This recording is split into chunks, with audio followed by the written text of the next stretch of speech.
Hello kuya, ano pong pangalan nyo? Ako po si Tomas Palad, taga Labi po nga po, Nueva Bali, ano nyo po siya? Anak ko po siya. Ilang taon na po ng anak nyo? 10 years po. 10 years old. Nag-aaral po ba siya ngayon? Hindi na po.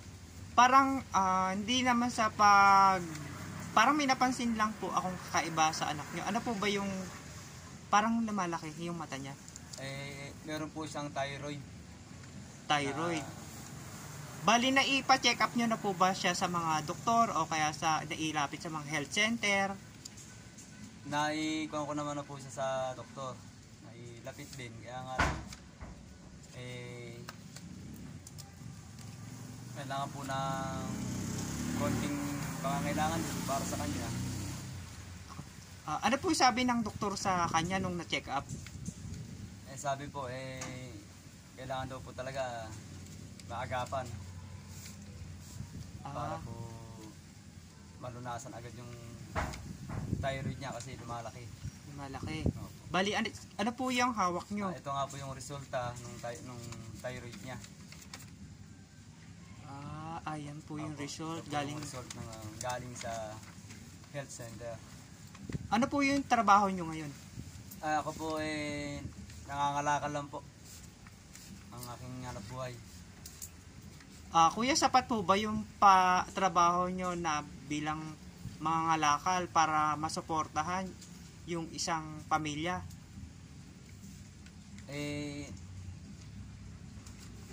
Sumasapat din po, kaya lang para sa pamilya ko lang din naman. Sumasapat, kaya lang hindi hindi sumasapat sa pagkain, pero Opo. hindi sapat hindi po sapat sa pangangailangan naman ng gamot. anak ko sa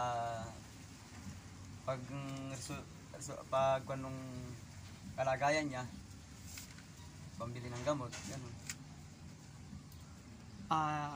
Nag-aaral po ba siya ngayon? Hindi na po. Bakit hindi siya nag-aaral? Binubuli po Nabubuli.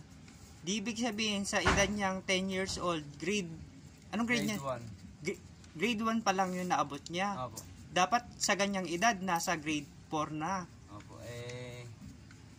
Ala po talagang hirap po ang buhay. Ako lang po mag-isa ang nagtataguyod sa pamilya ko. Hindi lang ako ang makayanan. Ano po yung pwede nyo sabihin sa mga netizen, sa mga gustong tumulong po sa inyo para ipagamot yung anak nyo? Masasabi ko po sana sa inyo, baka po makahingi po ng kahit konting tulong sa inyo para bilang ano po sa karamdaman ng anak ko. Ayun lang. Thank you kuya kasi nagbigay ka ng short message para matugunan yung problema nyo. Oh. Salamat po. Maraming salamat din po.